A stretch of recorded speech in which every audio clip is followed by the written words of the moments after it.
I'm rolling. All right. We are back in it. Oh, I got to change that. Get rid of that. Back in it. Oh, we are not there. We're here. That's where we are. Back Oh, past it. back with the talking head that is my bestest buddy. Oh, no, not that again. Oh, that again. What you That doing again. to me? Welcome back, horror fans, to another horror story night.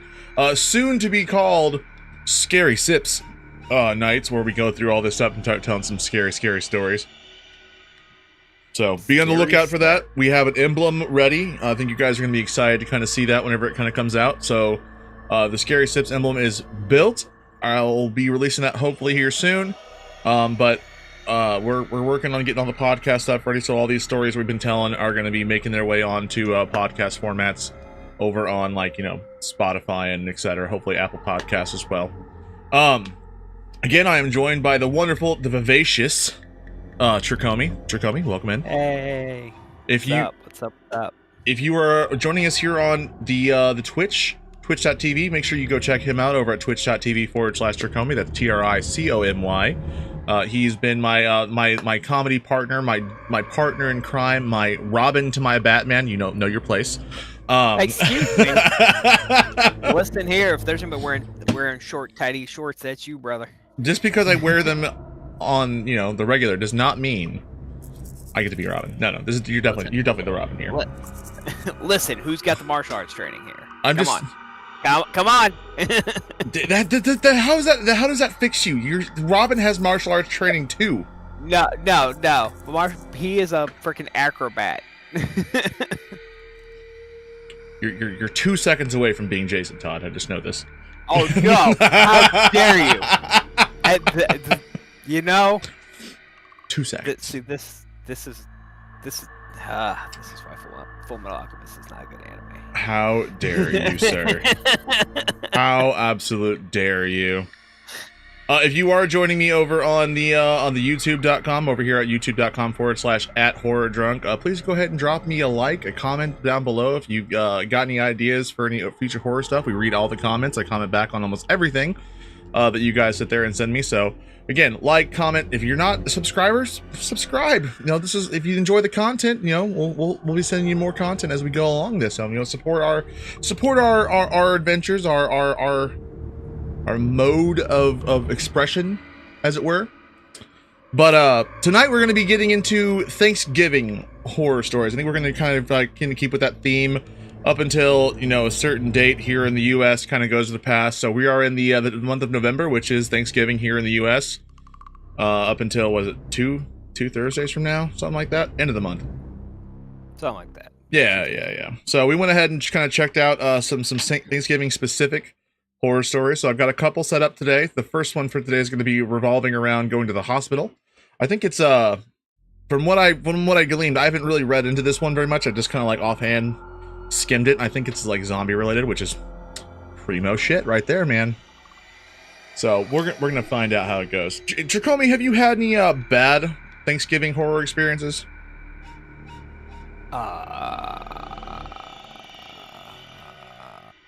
What about the one where you sat there across from my mother and just thought she was pissed at you the entire time? That did happen, didn't it? That 100% happened. I get pulled to the side after Thanksgiving one year with Tricomy, and he's like, hey man, does your mom hate me? Is she mad at me? Does she hate me? I'm like, my mom is the poster child for RBF. Resting beautiful face, Mom. Are you on? If you're watching, I love you. Don't pay attention. Yeah. Don't pay attention. But she is definitely the poster child for RBF.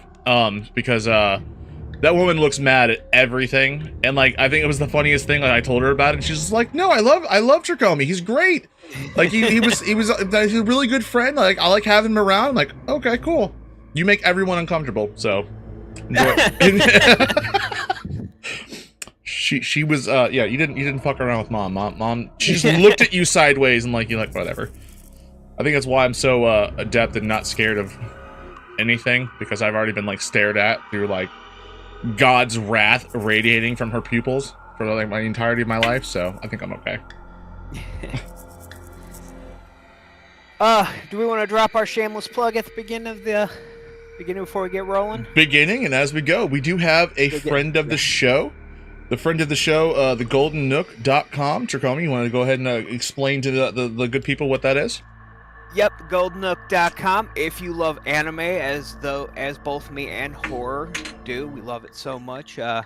And you like figurines or would like to have some, or maybe you've always wanted a figurine but you don't know where to go to the goldennook.com. It's a buddy of mine. He's got a brick and mortar, so it is a local store near me, and he ships all over the U.S. So you can go there. He's got good prices on his anime figures. You can see ones like the ones I have featured that I've always got one sitting off to the side. Go ahead and go check him out at the goldennook.com, and throw a few shekels his way, keep him afloat.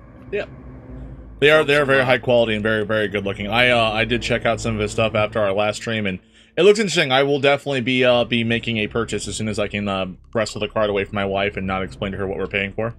But it will be happening. So one day.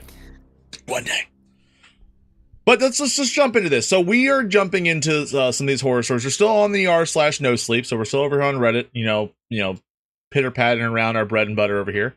We are going to be reading a story that was written by The Real Jest, all one word. It was put on here about 9 years ago, so it's been quite a bit. It's almost made that full decade of Reddit. I think Reddit No Sleep's only been here for about 15 years, so it's just pretty early on in the timeline of things that have gone across Reddit. But the title for today is going to be called "We Went to the Hospital on Thanksgiving and the Police Still Aren't Letting Us Out."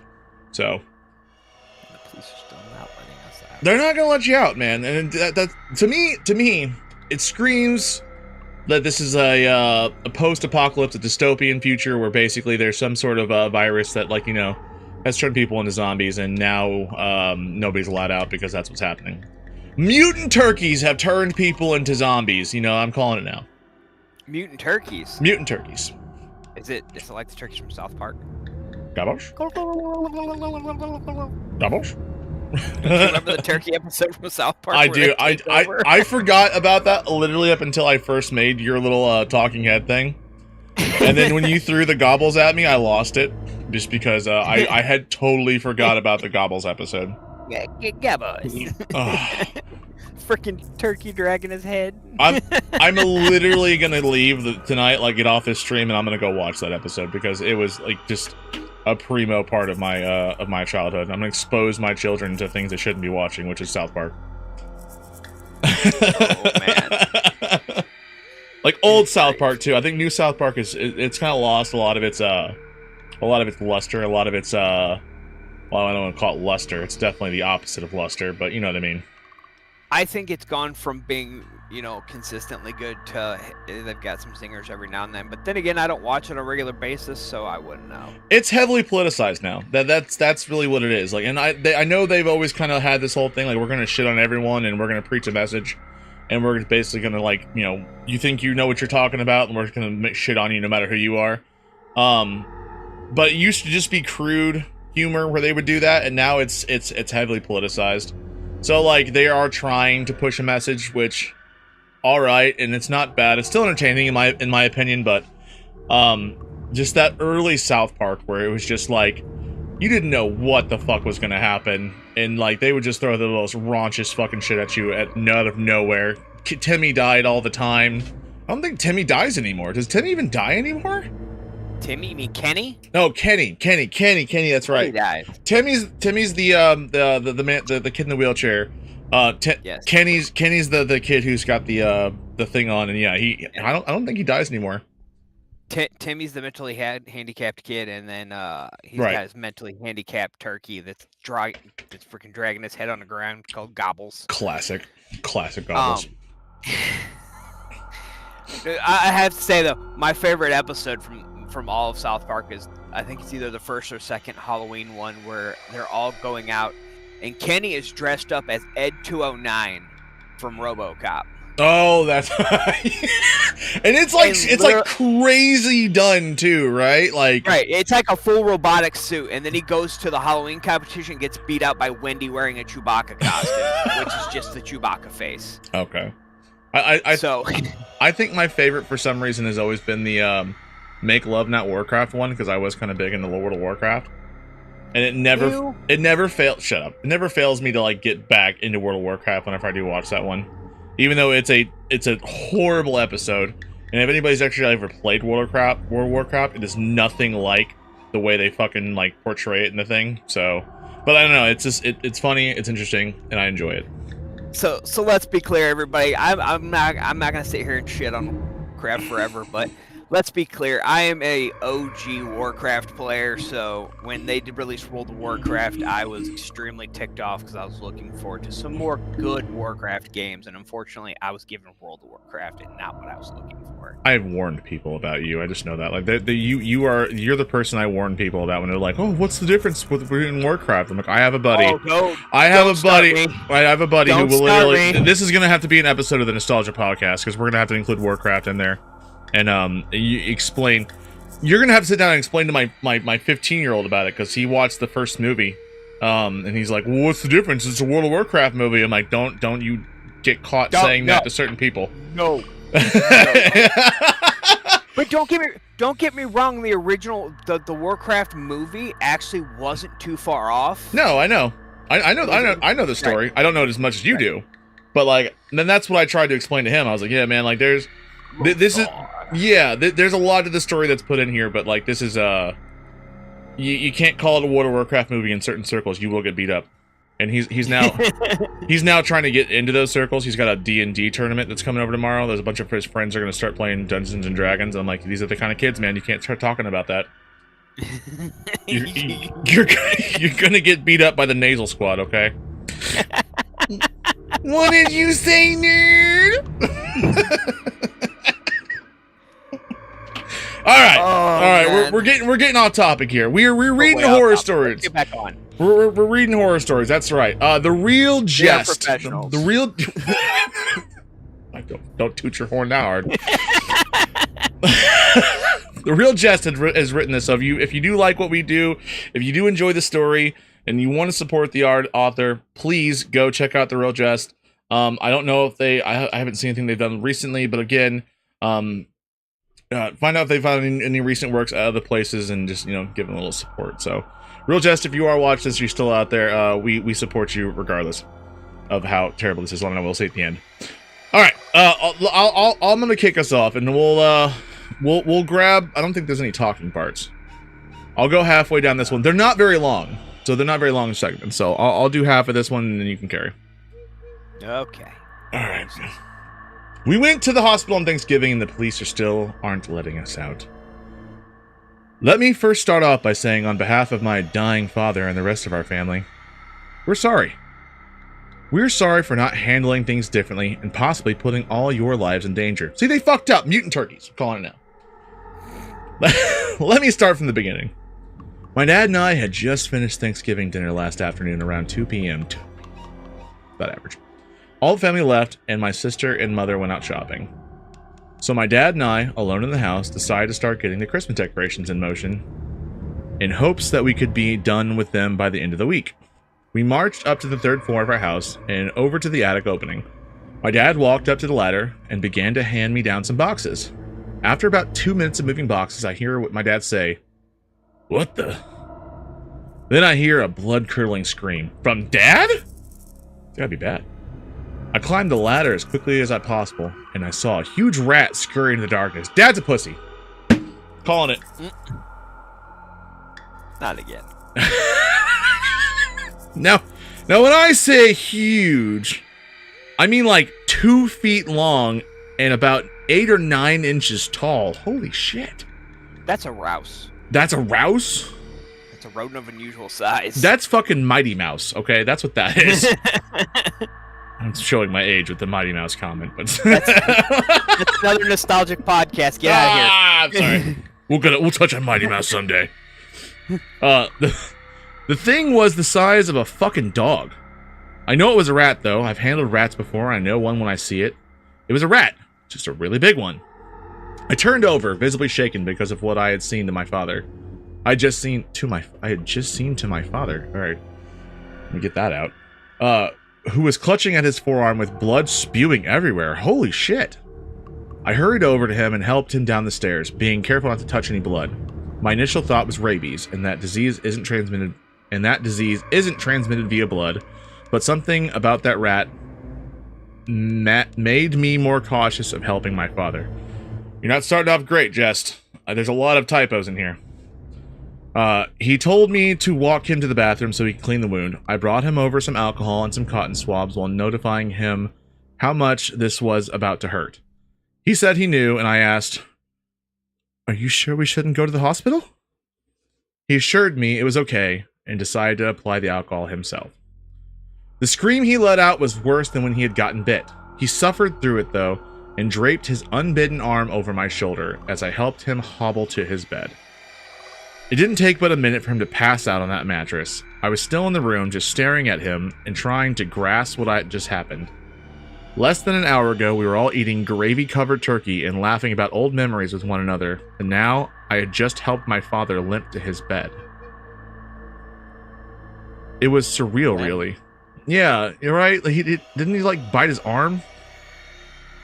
Why is he limping? Yeah, clutching in his forearm with blood spewing. Why is he limping? Dude's hamming it up, man. How much more we got? All right. My uterus. Stop it. We're professionals. We try. Okay. Limp to his bed. All right. I got 3 more paragraphs and you take over. It was surreal, really, the amount of blood at the scene. I knew he should have gone to the hospital, so when he fell asleep, I called Mom and told her the situation. She said she would head home immediately and take care of it. 20 minutes later, I hear the front door slam open as my frantic mother ran upstairs. I had a problem looking at blood for too long, so I just sat outside and waited for her to come home. When she finally arrived, we walked in together to check on my father, and in that 20-minute time period, he went from looking like he got badly cut by a kitchen knife to an Ebola patient. I don't use that analogy loosely. He actually looked like he was very near death. White bumps all over his face, motionless body. I was horrified. My mother helped me walk him to the car. As a family, we all drove to the hospital. About an hour and a half passed since the initial bite, and the hospital was in sight. Then we began to hear a moaning sound from my father in the back seat. My sister leaned over to see what he was trying to say, and just like in those fucking horror movies, he bit her on the neck. Only this bite was different than what you see in movies. This is much more vicious. Half of my sister's neck departed with that fatal bite, and immediately she fell to the bottom of the car, motionless. Holy shit! Damn! Alright, so, zombies, that's a check in the box for horror was right. So, called it. But wow. Zombies. Half of my sister's neck? You sent me a zombie story. I sent you a Thanksgiving story, and apparently... You sent me a zombie story. What's wrong? You don't like zombies? No, they're not scary. Zombies aren't scary? No. Look, just because George R. Romero freaking, like, coined the idea of zombies and freaking fantasized about them, and, like, everyone's like, oh, they're everywhere. No, zombies are still scary. Name a scary zombie. When they were all right, so when in the news when they were talking about like the one dude in Florida who was like eating somebody's face, I know he was like on bath salts or some shit, but like I ain't gonna lie, I was a little scared. The concept of zombies is scary. The concept of zombies is scary. All right, so like yeah, zombie movies maybe not the scariest. I mean, Resident Evil definitely like downplayed a lot of it, but I think when you sit down to it and you actually think about like everyone's got their zombie, like where would I go in a zombie apocalypse? When you actually sit down and think about the concept of what a zombie apocalypse actually means, like that's fucking terrifying. Like legit. I have to take your well, we're gonna see. We just watched Dad fucking bite little Sheila's fucking head off, so fair. Yeah. So she's dead in the car, motionless, so you get to take over from my mother screamed. My mother screamed as I stood silent in shock, and she swerved in the hospital parking lot. She slammed on the brakes, and we both ran out towards the entrance. Some hospital staff ran out to meet us and ask what all the commotion was about. My mother tried to explain to them the situation, but she couldn't get it out between her vicious tears. I was still in shock, but I was able to tell them that the people who needed help were in the car, and that my father had gotten bit by a rat.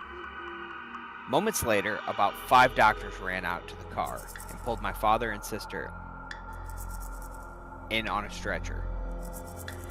Mother and I both received medical attention because of the trauma we had just experienced, and while we were being checked out on the first floor, we saw 2 SWAT cars pull up to the hospital. They ran in a unified line to the elevator, and more cops. Good grief. SWAT and even CDC cars pulled up to secure the perimeter of the hospital. That's quick. Right? My mother eventually went to the 5th floor where my father and sister were to check on them. See? Typing. Little better, Jest. Little bit. And I was still we might have to switch stories here. No, we got 4 parts. We can get this power through. Finish it. 4 parts. I'm involved. All right, I'm invested personally. Listen, zombies. Okay, that's all I gotta say. Let's see, where was I? And I was still on the 1st floor.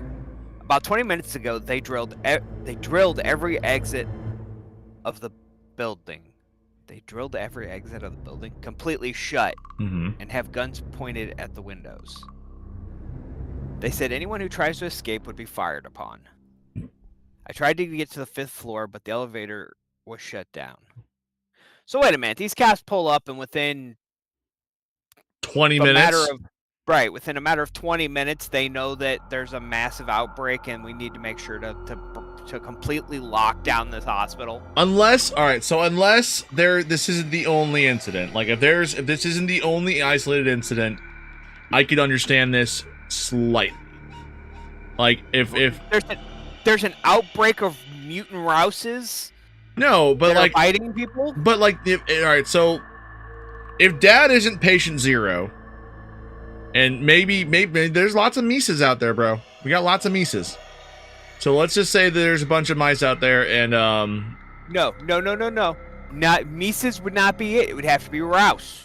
Fine. There's a lot of Master Splinters out there, just chomping down on people for fucking Thanksgiving. Like Mad Scientist Joe out there went out and fucking made a bunch of swarms of giant rats who are out there fucking biting people right now. So maybe Dad's not patient 0, and so the CDC being that close, maybe they were all like, all right, cool, something's going down. Thanksgiving Rouse. Thanksgiving zombie Rouse. Delicious. Dude, this is killing me. Come on, man, we got it. I began to frantically ask every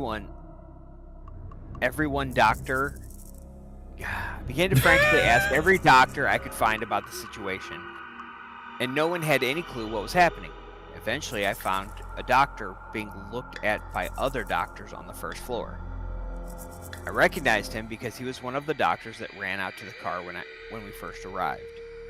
He looked exactly like my father did when my mother and I checked on him. Okay. I tried to knock on the door and ask the nurses to let me talk to the doctor, but they just shut the blinds and shooed me away. He's on death's door. You're not a doctor. Like, I'm worried. We'll talk after. Come on, let's go. I'm worried for my family, and I'm worried for the 40 or so innocent people who were in the lobby with me when they locked the doors. I am worried for the medical staff at the hospital, and I'm worried that whatever my dad caught from that rat might spread to the outside world. We have been in this hospital for a day now, and still no word.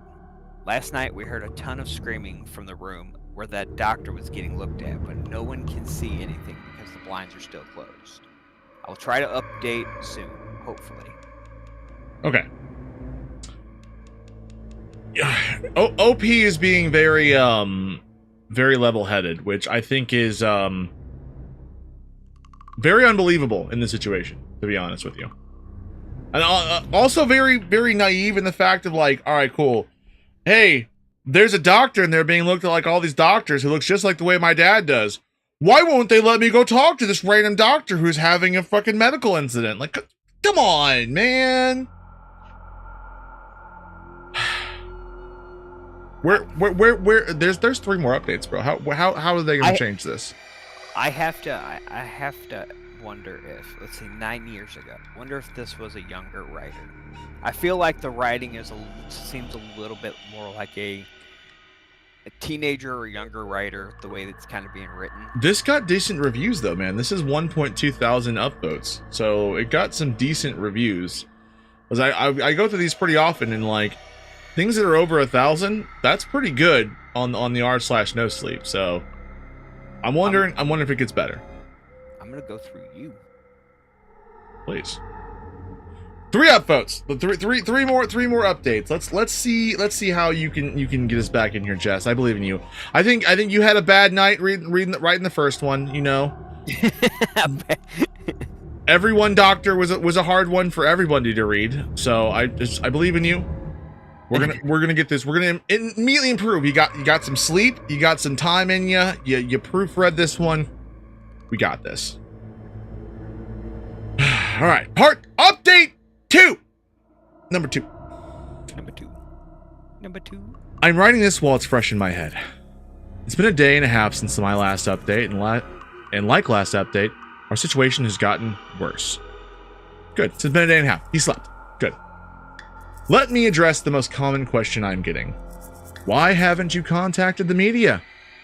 Well, we have. Twice, actually. Both stations didn't believe us, and we told them to come down to the hospital to check the situation out for themselves. One station hung up, and the other actually sent a car out. They called us back 2 hours later saying their cameras couldn't get close to the hospital, that all the roads were blocked off. The hospital is in a pretty obscure part of the state, so a couple of roads being blocked off isn't breaking news. We asked them if they could run the story anyways, and they said they would. They said without proof they can't run a story. Like, you can't get to the hospital and that's not fucking breaking news? Oh! Please, God. Wow. I'm trying. Wow. I'm trying. You're back in it. I'm trying. Maybe we're in the woods. You're in the woods. I'm standing out watching you go. Where are you going? Look, there's a rouse. Get out. Okay. Also, you have all asked where this hospital is. Sure I am. And until the situation gets to the point that I know we aren't getting out, I will not tell you. This is because if I tell you, and one of you somehow gets proof of this story, it will be everywhere. That was the point of the media! And I do mean everywhere. It would be global news. You just said you tried to get a hold of the media. But you don't want this to be global news. But horror, 1,000 upvotes. 1.2. 1.2. Okay, I got this. I just need to center myself here. You picked this. Shut up. People would hoard the campus of the hospital. Some would try and break the police barrier and get killed for it. Others may succeed, and then they would enter to an infected hospital. I don't wish that... Wait, yeah. No. Stop. I want to get this whole thing out that we're being locked down with guns pointed at us.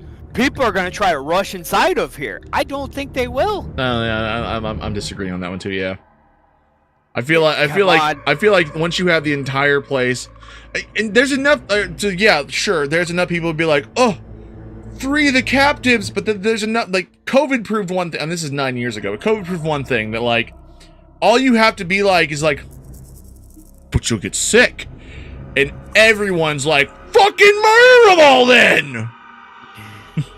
40 people drop in the bucket. dude, like, come on. They're gonna rush the police barrier to try to get into the hospital with the infected. We didn't even rush Area 51, people. Okay, come on, let's be serious here. All right, whatever. The rest, they get killed. I don't want anyone or okay. Others, the evil people of this world, would use this information to somehow let the infected out of the hospital. So as a group, which is dwindling by the day, like how are they? Oh, they're getting infected. We collectively decide not to give that information out. Now on to the update. I know. But they. I know. But so hold on. So we're gonna. Okay. Others, the evil people of the world, would try to get the infection out. This, what are we? Okay, is this like superhero world where like the evil villains try to like annihilate the entire world so they can, rule it? I'm not understanding. Like, no, but I mean, I could understand the idea of like, there's some of those people out there who are like, oh, don't. What are they? What's the V for Vendetta mask again? What are people calling that? Anonymous? Thank you. Like they're like anonymous fucking people on there who like to be the bad guy and shit like that, and like would like, oh, let's watch the world burn. This is an idea where it's fucking, everyone's the Joker, I guess. I mean, then there are people out there who are just shitty people. So yeah, but I mean, no, they were talking evil villain plot style. Evil people of the world, they're gonna try to break in here and let the infection out. And my diabolical plan has come to fruition. The rats have delivered the virus. Right.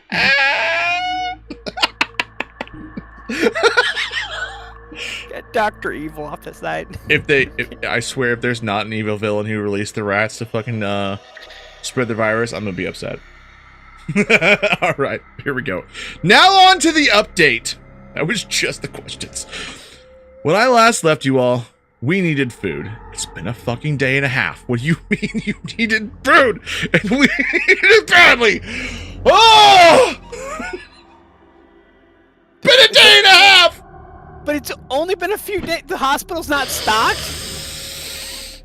We need it badly. The officers outside made it clear not to make any moves towards the door, so we didn't bother trying to talk to them. We did have one staff member in the hospital. He was a janitor, but he knew where everything was. He said he could lead us to the cafeteria, and it would be relatively safe. You have a cafeteria? We all agreed. I did. Wait a minute. Hold on. Wait. We gotta get to the story. We gotta get to the story. No, we don't. Hold up. Where in the story did it say that they evacuated the hospital? They didn't. They didn't say that. So where's the rest of the staff? They only need one janitor. Okay, this is fucking Scrubs Hospital. Okay? The whole entire hospital. This is Sacred Heart Hospital. This is the unknown episode of Scrubs. We had one staff member. Yeah. Wait. No, what? Scrubs. Just picture it as Scrubs, and it all works out. I'm not picturing Scrubs. Picture Scrubs. I'm picturing a scrub. You don't want no scrub. Okay. They all died. Okay. Yes, Tricomy, they all died. Okay. They're all dead already. Continuing the story. You lead us to the cafeteria and would be relatively safe. We all agreed and moved in single file line as quietly as possible. I told everyone that we would be passing a room with a couple of infecteds in it, and there was understandable panic that filled the air. I said it was fine as long as we stayed quiet and got ourselves to the cafeteria. Not gonna answer the first question that comes to mind, but we're gonna get to that later. No. We'll get back. We're gonna put a pin in it. As we were walking down the hallway, half of the line was already next to the cafeteria, and the other half was behind the door and holding the infecteds. That's when one of the older women in the group had a breakdown. She began to scream like, I can't do it! We're all gonna die! All I had was a fucking cold and now I'm going to die! Immediately the door started banging, and this time with more intensity than when I first startled them. The line split into chaos, some people running towards the cafeteria and some running towards the lobby. I was near the back of the line, so I ran towards the lobby. I feel like I'd go to the cafeteria. Food. It's been a day and a half since you've eaten. Oh boy, go get food. Whatever. Okay. We didn't have enough time to tell the woman who was having a breakdown 6 feet from the door to calm down before the door gave way. We all ran for our lives with no organization whatsoever. I was trying to tell people to come with me and I could lead them up to the 7th floor. It's the highest floor in the building. No one was listening to me, and I don't blame them. The door gave way and 3 infected lunged out. One immediately feeding on the broken woman. The other 2 ran straight for the lobby crowd. In panic, some people began hurling themselves at doors trying to get it open. Hold on. So we're professionals, bro. Yep. Okay, you completely left out an update. What do you mean? What do you mean what I mean? What, You have us on update 2. You forgot update 1. What do you mean update 1? I'm staring at update 1. Nothing makes sense because you left out an update. What do you mean update 1? Why would there be update 1? Oh. That moment when you knew you fucked up.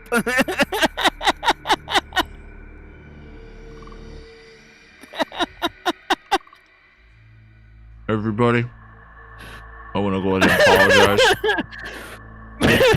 I'm sitting there going, no way that this is... I want everybody to understand, I'm following him. He sends me these things. Look, what's the big difference? Like, all we know is that, like... There's a giant difference, because I'm seeing a lot more information here that we're missing. It's only been 2... Trying to figure update out. 1, alright, first sentence of update 1. It's been almost 2 days since my last update. So again, they've only been out of food 3, almost 4 days. Right, but okay, so the issue is that we find out that okay, so as I'm scrolling, you find out that SWAT is starting to block off stairs. How is she getting up to 7 then? All right, whatever. Do you want to kick off update 1? We're gonna put a pin in update 2. Keep this fresh in your mind, people. Keep it fresh. We're gonna do update 1. We'll cut back. I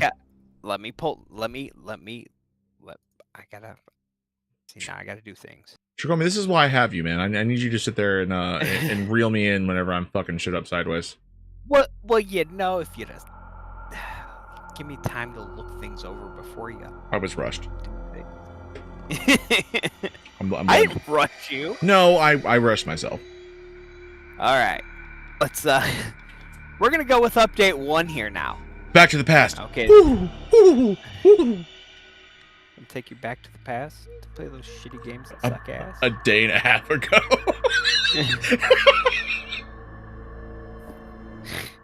All right, let's try this. We went to the hospital on Thanksgiving. The police are still not letting us out. The first update, so all the information that we are missing will hopefully be in this. I'm gonna give the original author a little bit of leeway now, seeing as I know it wasn't the original author's fault. There's still plot holes. There's still plot holes. Don't. I mean. All right, here we go.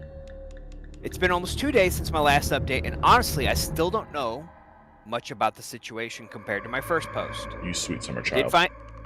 I did find someone in the lobby who has a solar power charging case, so I have my renewable hotspot. You're not? Did they cut off the Wi-Fi to the area? The power? Like the whole power to the building? No, there's no 5G to anywhere in the, like... They shut off all the cell phone towers in the area too? No, that'd be hard to do. All right. Cell phone jammer? A lot of you mentioned you didn't hear anything about this on the news, which makes me incredibly suspicious. Why aren't they telling you guys about this? Also, a lot of you mentioned that how I should try to take the stairs to the 5th floor. So I guess I'll start my update there. About 7 hours after my original post, I found the guy with the portable charger. So I logged back on to see what people were saying. Portable charger for... Okay, anyway. You guys told me to try and get to the 5th floor via the stairs. The reason I didn't originally use the stairs was because the entrance was being blocked off by a SWAT member. But around 2 a.m., his radio started buzzing and he responded to the frantic call with an even more panicked tone. He entered the stairwell and locked the door behind him. After another hour or so, he didn't return, and a few of us in the lobby decided to try and bust the door open to get to the 5th floor. That door was at least an inch thick and made of metal, and we were having no luck. Then I presented the bright idea that maybe we could try and find the key.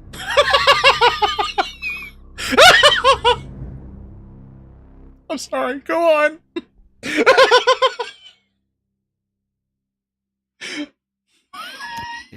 Hold it in. It's an inch thick. Find the key. But it's an inch thick. Jess, I need you to grab a ruler. Oh, our first place we checked, or tried to at least, was the room where I saw a doctor. It's not that thick. No.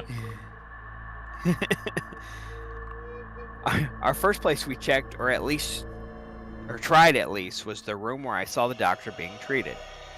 The room had been silent for the past couple of hours, but when we got near, we heard some rustling, then ferocious banging on on those, 1 inch thick doors. Mm-hmm. We quickly ran back to the lobby to make sure to close all of the access points from the hallway. Mm-hmm. Next, we checked behind the desk and actually found a pair of keys there. Just 2? Okay. 2 keys? No, a pair. I think a pair means more than 2. I know a pair technically means 2, but when it comes to... Are we going to look up definitions again? Oh, here we go. Mr. Several means 7? Oh, here we go. How many is several? How many is several? Definition. I'm gonna look at the definition of actual pair of keys. Hey, how many is a pair of socks? Pair of private keys and mathematically specific. What is a pair of keys? Never mind. Whatever. Pair of socks. I don't not even look it up. I don't even have the brain power. I'm losing it quickly. We need to hurry through this. I'm smoothing as we speak. It's being smooth. I'm losing. I'm losing followers because of this. Is that what you're doing? I hope you're losing followers because of this. Bring them back down to 9. Bring me to 5. Oh, all right. No. Let's. We found the keys. We found the keys. I found a pair of keys. There's only 2. They were intended for the night shift janitor. He can only go through 2 keys. He can only go through 2 doors with these keys. Maybe it's 2 key rings with multiple keys. Sorry, come on. Maybe it's a master key. I'm gonna give him that. There we go. Master lock. So they had keys to every floor in the building. We opened the staircase and moved in a single file line up the stairs. Why is it always single file? Why are we always going single file line? Everything. Why are we always going single file? I'm telling you, it's a young writer. Okay. They're used to being in single file lines going everywhere. No, the last time I remember being single file was like elementary school. That's when we were like, is everyone going single file? Like middle school on, it was fucking, kill or be killed out there. You ran in your own circle, all right? Single file's weird. Keep in mind that there were only 4 of us brave enough to keep moving after all this went down. Wait. There were another 40. Only 4 of us brave enough? Okay, keep going. There were another 40 or so that couldn't move a muscle from the lobby out of fear for their lives. Uh-huh. So the 4 of us began walking up the stairs, and we finally reached the 5th floor. The access door was locked, but luckily we had that key too. No, that nifty. That was the second key they had. I hate you. The man leading the line, Paul, had been keeping everyone calm throughout this situation. We began to talk to each other. Shortly after my post, and I found out he used to be a cop. He volunteered to lead the way, and no one else had a problem with that. Uh-huh. I got a problem with that. No, he's in charge. I don't know Paul. He's lying. That'd be fine. The 5th floor was eerie. Lights were off, and things were scattered. Stretchers left in the middle of the hall, blood on the floors, etc. He used about 3 phones as flashlights. Hold on, they've been going through all the things and find extra flashlights? No, they're using their phones as flashlights. What I'm saying is they didn't... The only flashlight thing you're gonna find in a hospital is like those little pen lights that the doctors use. No, there are. Trust me, if Six Flags has extra flashlights. I don't know, man. I've been inside a lot of hospitals and been around a lot of the staff. The flashlight is not a commodity that you think is gonna be there. It'll be there. Trust me. I don't think so. Move on. All right. And proceeded with heavy caution. Heavy caution. As Nice. opposed to light.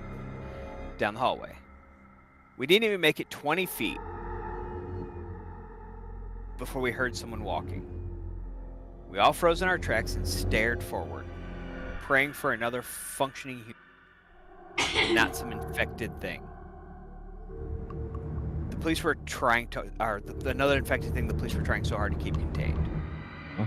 We couldn't locate the source of the noise, so we just waited, frozen solid, mostly in fear. After 20 seconds or so, we saw what was making the... It was my father. Papa. He was Papa. Coco? Coco. He was walking like an old man, leaning heavily forward so his back made a hump. He didn't notice this at first. He hadn't made it into the focus of our flashlights yet. He was just on the outside, but we could see enough to know he was there. He was making this low-toned growl as he limped to wherever he was going. I was in shock. There was my father, who 3 days ago cut me a huge slice of turkey, and now he stood there acting like an animal. He looked exactly like the doctor on the first floor. White spots around his face, rashes all over his legs, and bloodshot eyes to top it off. Finally, he walked into focus of our flashlights. Yeah, the focus of flashlight thing is a really weird thing to say too. Well, and especially seeing as if he's not in the focus of your flashlight, he's not lit up. Yeah. Yeah. So you're describing him before he walked into the flashlight. Yeah, that's a little yeah. Those sentences need to be moved. Yeah, those should have been flipped to where Yep. you described him after he entered the... My writer of a wife is probably losing her brain right now. That's fine. We aim to please around here. He turned immediately, and we all broke formation in fear. She said yes. Okay. We ran for the door, and he ran faster. Faster? The zombie is running. This is 28 weeks later zombies? Okay. That's terrifying. Those definitely the scarier ones. Stop trying to make this scary. The 28 weeks later zombies are the scarier zombies. That they were, yes. Chat, comment below what the scariest zombie type is. And if it's not 28 weeks later zombies, I'm sorry that you're wrong, but I need some assistance in the chat on this one. Please and thank you. The man who was previously in the back of the line flew the door open. Okay. I'm assuming that meant threw the door open. Or flung it, yeah. Or maybe flew through the door. As I ran through. The man who was in the back of the line flew the door open, and as I ran through, I turned around to wait for Paul.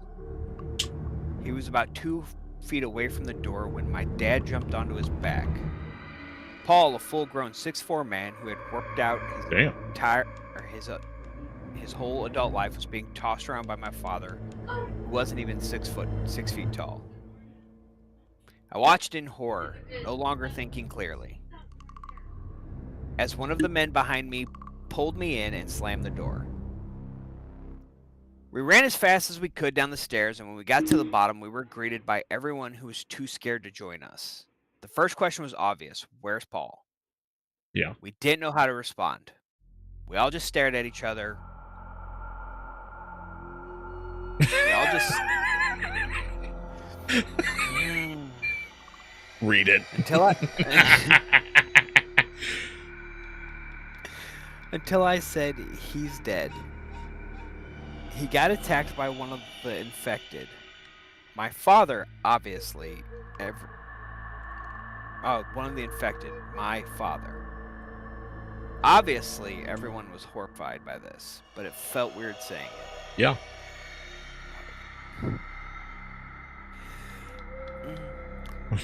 I think that is how I had been able to stay calm up until that point. I just never really believed what I was seeing. Saying it out loud to 40 horrified people really shook me. Uh-oh. Okay. I don't have to go to work tonight, so that doesn't mean anything. There you go. We all spent the next day in the lobby just eating whatever we happened to have with us. There's still food. So they have food. So yeah, the hunger is bullshit. There were some apples in a basket on the front desk, so that helped, but overall we are all starving. Okay. Okay. Everyone is understandably too frightened to move. The cop cars, SWAT cars, and CDC are still out there, just watching us through the glass. No one has tried to leave yet, but I think we're going to have to try something tomorrow. Either way, I am not leaving the lobby again. All in all, since my first post, we tried to investigate the 5th floor. We made it about 20 feet, then our most valuable leader got killed. Our situation had gotten much worse since I last spoke. Hopefully I'll be able to update you again with better news. Okay. That was update 1. So the last thing I read, make sure it's out of your mind. So they went up to the 5th floor to see what's up there. Great. Fantastic. They found out that I guess that's where they were keeping the baddies or whatever, that the most infected ones. They went up there single file line like a good kindergartner. They got attacked by 28-week later zombies. His dad, which he decided to not only tell them that like he was eaten, but to also implement just be like, hey, he was eaten by one of these infected guys. He's my dad. My dad did it. My dad. So, we've established he needs a little bit of writing, just changing the flow a little bit. I did enjoy the sequence of like at least the idea of going up there, and checking the area out. And there's an attack that happens. Okay, the premise was good. The idea was fine. The execution, okay. As your attorney in this matter, I am going to attempt to save this, and I'm gonna put a pin in this story because I'm done with it. You're done? No, I gotta finish my update. We got 2 more updates. No. No, we don't. We have 2 more updates. We don't have to finish this. I need to know for multiple reasons. Number one, like from where I went to. All right, so on my part, then the day and a half later, they're starving because it's been a day and a half since they've all had an apple. I guess. They decide to go to the cafeteria. Some woman on the way to the cafeteria decides to break down. I don't know why they wouldn't just send one person to go bring food and bring it back. That made a lot more sense to me personally, because people will break down. But then like the confusing part is the all hell breaks loose. They break out, they kill the girl who freaks out. And then OP says they were headed towards the 7th floor. We have never mentioned a 7th floor. I didn't know there was 7 floors. I want to know why there's only 40 people in this hospital. Well, I mean, that's not. I mean, if it's all right. So if we're out there in the sticks, I could understand there being like, all right, well, yeah, there's not a lot of people in the hospital. Like, Are we in the sticks? They do mention that it was, let me see here. The hospital is in a pretty obscure part of the state, so a couple roads being blocked off isn't breaking news. So the fact that it's in an area that's not easy to get to just leads me to believe that it's got to be somewhere in the woods somewhere. Like, if they're not outright saying it, I don't know why, but the fact that they're leaving it that way, like there's maybe only one main road that gets out there to that specific hospital. So I'm assuming it's not a large one. Like, again, it gets strange that there's 7 fucking floors on this hospital that would be in the sticks, but 7 floors on a hospital with only 40 people in it. Yeah, that's a little strange. But I can see where OP is trying to go with this. I can see that they're trying to create this area. They don't want a lot of people. They know they need bodies to stack up for the story. So I get that. Because you gotta have some people eat it and some people bite it so they can sit there and flood the area with zombies to make it scarier. So I get that, but there's parts of this that they're just not explaining things cohesively. Why did you decide to go to the 7th floor? There was no explanation that in the last update. So the fact that shit goes sideways, we're all gonna die. What does it say? We all ran for our lives with no organization, so ever. I was trying to tell people to come with me, and I could lead them up to the 7th floor. Why? That has never been mentioned in the story before that moment. Like, is the 7th floor the top where you expect to, like, get out so you can kind of, like, flag down a helicopter? Is the 7th floor the fucking maternity ward or some shit? And you know there's munchies and crunchies up there? Like, the fuck is going on? Like, why are you trying to get to the 7th floor? Well, I mean, I got too many questions. I got way too many questions. Then we have to read on. I don't, though. I don't have to read on because my I know they're not gonna get answered. The question list is gonna grow and grow. It's gonna grow, and then I'm just gonna get. All right, let me at least finish this update out. Let me finish this update out, and then we can make a decision where we're gonna move from here. Okay, we can. Yeah, because if not, I mean, we might just have to go to our other stories. And again, I'm not trying to. No. Diss the real jest. Here's the thing, like I said, and from what I'm reading, I almost like, again, like I said earlier, either it's a very, very new writer, or it is a very young writer. And I'm not attempting to diss it. It's just extremely hard to keep up with. And I'm not a huge fan of the zombie thing anyway, so yeah, it's not. You're biased about that, but I still personally think that there is a good. There's a good story in here. Like, I can see the elements in here. I can see what's trying to happen. And I agree with you that I think that maybe that they're just a little younger on it. It's not a bad first. I don't want to say it's not even a bad, like, 12th. It's not a bad beginning writing. It's not like, you know, even if you've been writing for 2-3 years, like, this still isn't terrible as a story goes. No. If you've been writing for 2 or 3 years and this is where you're at, yeah, you need to pursue different avenues. I'm sorry. I disagree with you. I still think the idea is there. It's decently put out there. There's decent premises out here that's like they're trying to sit there and create the environment. The environment is scary. The idea is sound. It's the execution where it kind of falls flat. It kind of just like it takes away from it. There's things that aren't being explained. There's things that like are being skipped over. There's moments like your dad being a zombie that should definitely I guess hit you home a little bit harder, and maybe you have an actual like, you know, emotional breakdown in a way that like kind of like shows it, and maybe that's why Paul gets grabbed, because you know he's up there to save everybody and you see your father, and next thing you know you're frozen in fear because this man that raised you is now barreling down on you with like murderous intent, and you don't know which way is up anymore, and Paul jumps in the way to save you and, you know, push you out at the last minute. Bam! it's enthralling. It gives the OP like this whole best of humility and humanity that like isn't in there.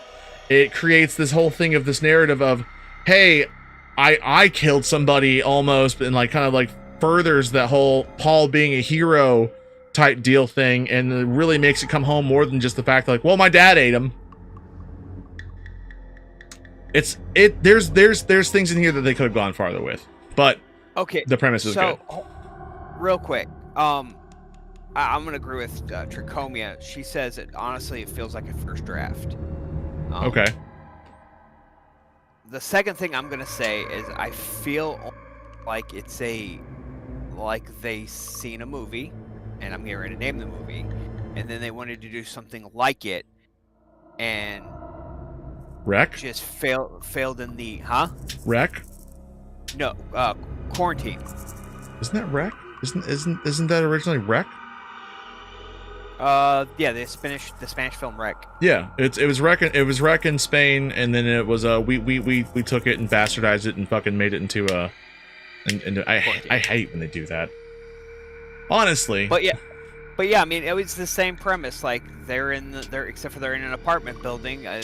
Somebody gets bitten by a dog. It infects everybody. It's a bad rabies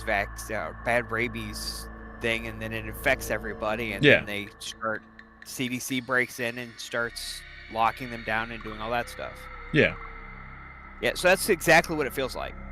Is it like a? I can get that. I can definitely feel that idea kind of flooding through it. Of course there are some obvious changes from it, of course, like from the hospital setting versus everything else, but again, it's not enough to sit there and say that it's not the same concept. But okay, all right, let me finish this update out. Let me see if Jess, you can give us some semblance of that you're getting us back on track, and we can see what's going on here.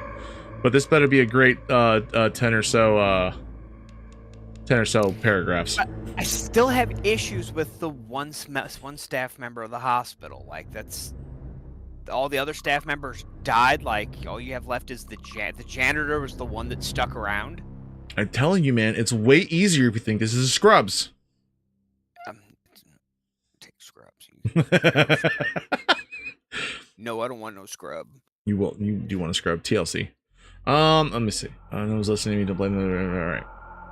Walking down the hallway. Where was I at? In panic, someone began hurling the doors to get it open as the cops saw. All right, here we go.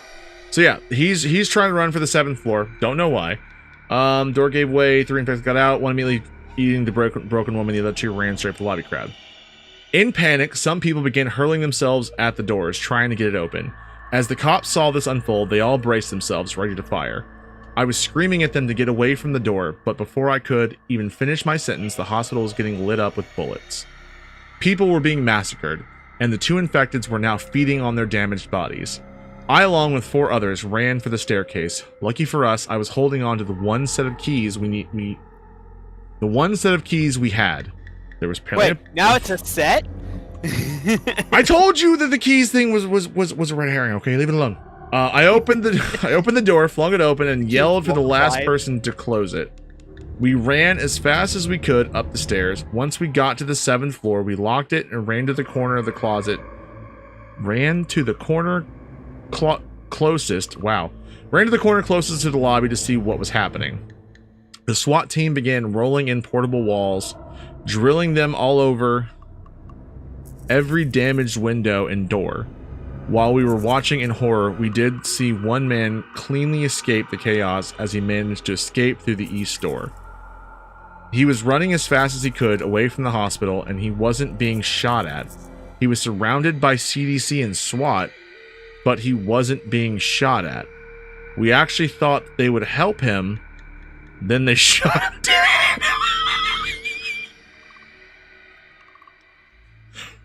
What? He wasn't being shot at. He was surrounded by CDC and SWAT, but it wasn't being shot at. We actually thought that they would help him, and then they shot him dead. So they just gave this dude fucking false hope. But like, yeah, come on, we're gonna. You didn't make it. Didn't make it. Fucking sadistic shit. The fuck. He dropped about 50 feet from the scene, and the CDC immediately began to burn his body. Nice. It's freaking carrying torch. Yeah, Flamethrower. They all invested in Elon Musk's fucking flamethrowers early on. You know this. We watched in horror from the 7th floor, not being able to do anything, just hoping they would find a way to get us out here. So here we are. There are 5 of us now. We have no food. We are all starving, and we have no plan of escape now that the lobby has been compromised. We are all sitting praying that the ones who stayed for the cafeteria made it in somehow. I don't know how they would have, though, since I have the only set of keys and the cafeteria was locked. The situation is horrible, but at least we're on the 7th floor now. We are hearing walking throughout the staircase, though, and a lot of it. You don't have repair keys. Okay. Not a bad segment. It was interesting. I don't know why. I don't know what he was trying to say with the whole thing. Like, hey, we saw a guy get out. Like, I thought for a second it was going to be like, oh, this guy got out and, you know, they didn't see him and he made it out and now we don't know what's going to happen and there's somebody who's out there now who's infected. But they're just like, he got out or that there was an inside job, because why else would it be like, hey, he's surrounded by CDC and SWAT and they're not shooting him. But then they're just like, ha ha ha, shot. So that was weird. Yeah. Yeah. I kind of agree with you. I don't think update 3 and 4 are really gonna sit there and kind of do it. I don't think update 3 and 4 are really gonna kind of like really take off with it to make me get back into this. Good attempt. I mean, sure, first draft, whatever you want to say. I just feel like there just needed to be a little bit more. I know it's old, and I don't think the real Jess is going to sit there and be able to see this. I do hope that they are still writing. I think they have some promise, personally. I do. I hope they're still writing. I hope they're still improving. I hope they're out there making some really good stories out there. If they are, I would love to read them. Hope see how you've improved.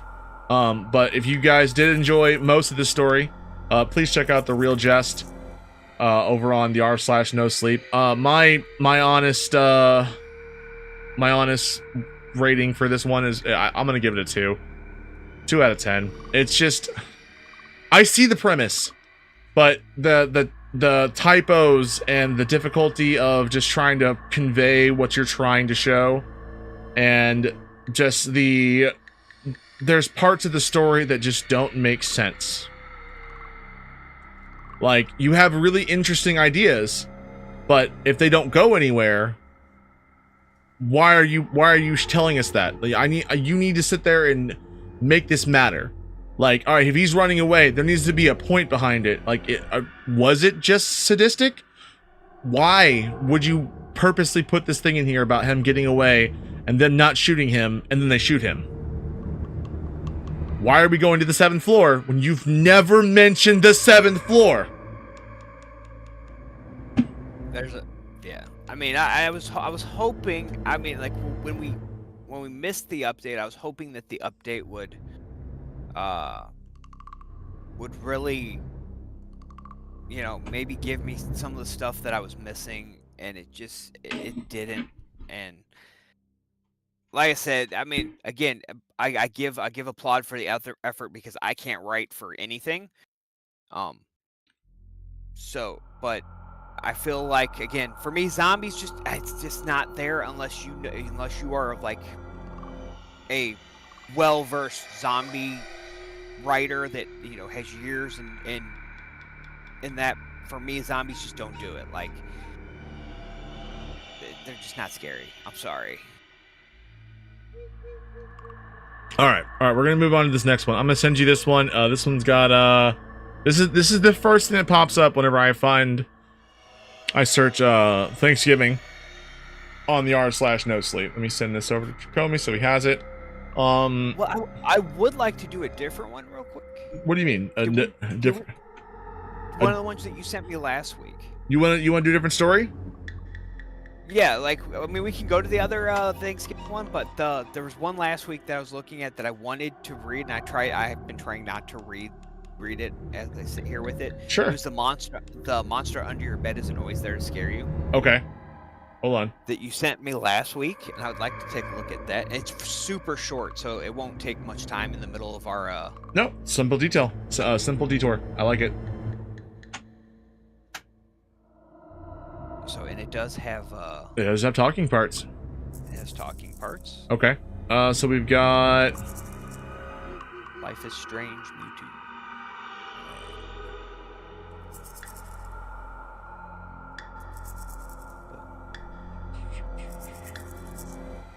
Okay. How do you want to divvy up these talking parts?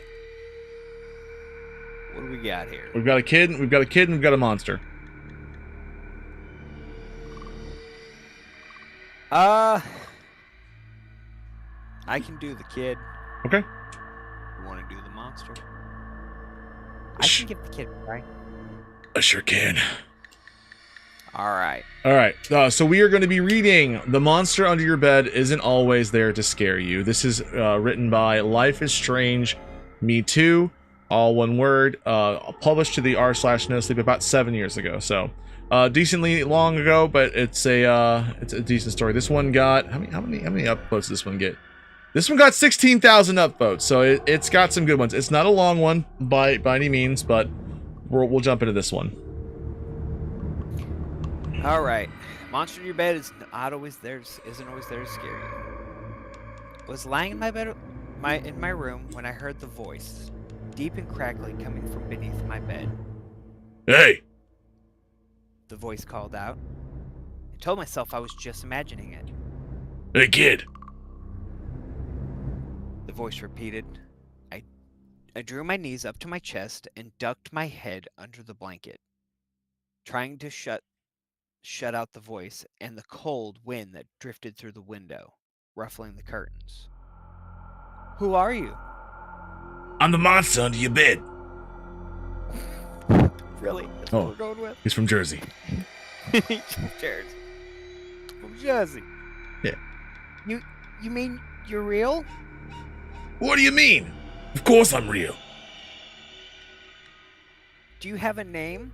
Do I have a name? Of course I have a name. Oh. Well, what is it? It's Frank. See? Frank? Yeah. Something wrong with that? No, I mean, I don't know. It's just not very monsterly. Well, my parents didn't want me to be a monster. Really? What did they want you to be? A dentist. That's funny, I said. I could feel myself beginning to smile. What do your parents want you to be? I don't know. Hey, Frank, Yeah, kid. aren't you gonna, like, scare me or something? What? Why would I do that? Well, you're a monster, aren't you? Well, yeah. Of course I am, but that doesn't mean I like to scare little kids. But I thought that was your job. It's my job to scare people. But only bad people. Am I a bad person? Nah. But you're not the one I'm here to scare. Who are you here to scare? The man in your closet. Ooh. The skin on my arms goose-fleshed up. I wanted to ask him what he meant, but I fell silent as I heard a rustling coming from the closet. The door creaked open, and I could hear soft footsteps padding towards me across the bedroom floor. I didn't dare peek out of my blanket. The footsteps stopped, and I could hear heavy breathing next to me. I squeezed my eyes tight. The warm sanctuary of the blanket disappeared as it was yanked off me. I hugged my arms around my knees and prepared for the worst. A scream shattered the night air, followed by the sound of breaking glass. I opened my eyes a crack to see a knife lying on the carpet next to my bed, blade glinting in the moonlight. My parents rushed into the room and asked me what had happened, but I didn't know what to say. Only that someone had been hiding in my closet, and they jumped out the window. My parents called 911 and the police came right away. They picked up a man called Gary Thompson sprinting through the streets a couple of blocks away. He was covered in blood and broken glass. They found Gary's car abandoned on our property, and inside they found duct tape, knives, barbiturates, and a video camera. From what I heard, Gary's lawyer employed an insanity defense, and Gary is currently incarcerated in a state mental facility for the criminally insane. I never heard from Frank the Monster again, but the officer who arrested Gary told me that he sleeps on the floor of the facility. He tells the doctors that he's terrified of Frank, the monster under his bed. Interesting. I like it. Oh man, a positive thing for monsters under your bed. Wow. Life is strange. Me too. Well done. I enjoyed that one. Dude, that was that. I'm not even gonna lie. Like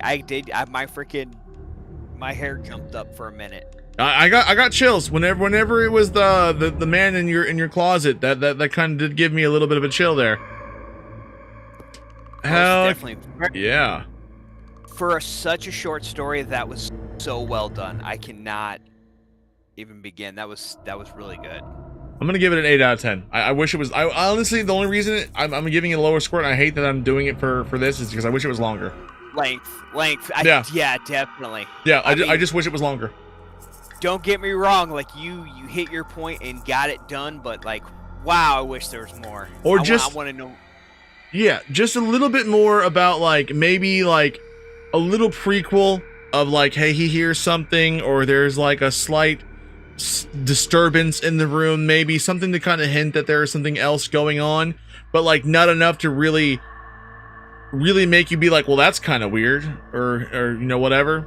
But then it all kind of comes to fruition, like, oh shit, that was the guy in the closet the whole time. Like something like that would have been just the nail in the coffin. 10 out of 10. Take my money.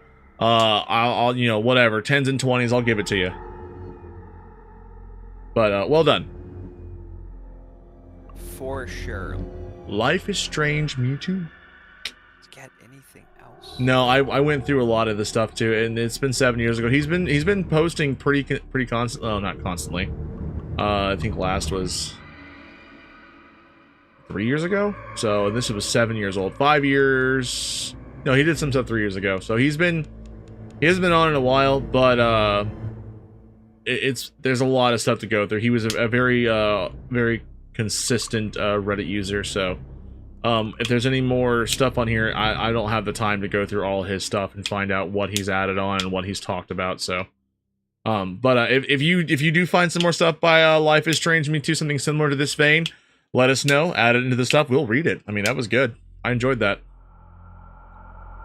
All right, do we have another thing, or would you like to do this next short Thanksgiving one I've got? I mean, we can do the. Did you say it's a short Thanksgiving one? It is short. There's probably it's not gonna take long. Here, I'll send it to you in the thing. It's super short. Be warned, child death. Oh no. Yeah, it's short, but child death. I don't. Oh, man. I know. All right, let me. You can read the first to the second bullet point, and I'll take the last. So yesterday was Thanksgiving. Yep. Let me do my thing real quick. It has 2.6 thousand upvotes, so it's not nowhere near as good as the last one, but it was well done. While you pull it up, I'm gonna go ahead and start my spiel. This was the story name is Yesterday Was Thanksgiving. It was the author was Byful's Disciple, uploaded about 7 years ago to the r/NoSleep. That's Byful's, Byfels Disciple, all one word. So it you know, fairly decently not so old story. It does have about 2.6 thousand upvotes on here. But again, another Thanksgiving story for the month of November that we are in. See if we can capture some magic for this amazing holiday coming up here. Holy shit. It did not work the way I wanted it to. No? Control C, Control V, bro. Stop it. I don't know what that means. Control C, Control V. I'm gonna Control C you. Fair enough. I don't know what that means. Control C copies whatever you have highlighted. Control V pastes it. Don't speak to me like that. All right, I'm done. I finished it. You read the whole thing? No. Oh. I'm ready to go. All right. I'm ready to go. There's two bullet points. I would say you read up to the second one, and then I'll take the last half. Read up to the second. Yep. Okay. All right. All right. Did you know that a scream can change your life? I found that out the hard way when I was fixing the shingles on my roof 2 years ago. It turns out that my daughter Krista was just fighting with one of her friends over a Barbie doll. The scuffle was completely forgotten 2 minutes later, but I had no idea what caused the scream. I panicked, slipped, and painted the bricks on the ground below an involuntary hue of red. Oh. Associative visual agnosia was the reason I couldn't use a toilet by myself after the fall. I still had all of my motor skills. I just didn't recognize the damn thing in front of me. White, round, and smooth. Could be a shitter or a baby's ass, so I wasn't going to start pissing on the object in question without more information. I could recognize shapes just fine, and I understood ideas as well as I had before, but the blow to my brain damaged the link between sight and concept. My wife Melanie was an angel. I really think moving on would have been impossible without her. She lived, laughed, and loved right alongside of me. But more importantly, she suffered as I did. That's the definition of loneliness. It's not whether you share the good times that determines how alone you are. It's whether your pain causes someone else to hurt. She suffered, and in doing so, she began to make me whole again. All right, so before we move on, associative visual agnosia is a difficulty understanding the meaning of what they see. So people cannot, if they see something, it doesn't correlate with your brain. Your brain cannot basically decipher what you're seeing. Like you said, it could be a toilet, it could be a baby's ass. White is white. You're not sure what you're looking at. So it's a difficulty just basically processing. So that's going to take a play into this thing. So, Bro, I already know where this is going, and I don't like yep, it. I don't like it either, but where we go, we're going to dive right in. Buckle up. I'm buckled. Things weren't the same, not by a long shot, but we created something new, and that thing became normal. The holidays were happy. We had a baby. The baby would grow up knowing me only in my brokenness, and therefore would always see me as whole. I insisted on being a person with something broken, and not a broken person. I shooed Melanie and Krista away while I cooked the entire Thanksgiving meal by myself. I got shivers immediately. It was a hell of a challenge, but with post-it notes and patience, I made it happen. My gut is in knots right now. Like, I know where this, we all know where this is going. I'm in knots. I was feeling normal again, real again, and I was able, literally, to put food on my family's table. The smell of Thanksgiving filled the air. Krista snuggled up next to Melanie as they watched a movie. I could hear the baby crying gently in the distance. I felt warm, at peace. I was so excited to unveil the Thanksgiving feast we had, a delicious 19.13-pound tom turkey. Warm, fluffy rolls nearly tumbled out of the basket. There was enough thick, rich gravy to coat every morsel, and I made cranberry sauce from scratch using my grandmother's recipe. I'm going to vomit. Okay. I instructed my family to sit down at the table as I presented the turkey, piping hot, fresh from the oven. Did you know? David, go in the other room. Did you know that a scream can change your life? I had to put the turkey down just to cover my ears. Why were both of them shrieking in such ungodly terror? I looked at the table. Wait. Something was different. Not right. What did that shape mean? Horror slowly dawned on me. There was a raw turkey in the baby's high chair. Ah! Ah! Happy Thanksgiving, everybody. Oh. I'm done with you right now. Oh man. You know what? This one had a purpose. You knew exactly where it was going. It didn't steer from it. And I think that was what made it interesting, because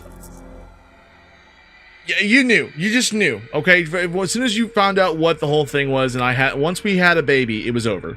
I was like, okay. Like that's like the reading of the feast. I'm not gonna lie, dude, it made me sick. Like my stomach is still in knots. Tricomy, he said he heard the baby crying in the distance when it was cooking. Yep.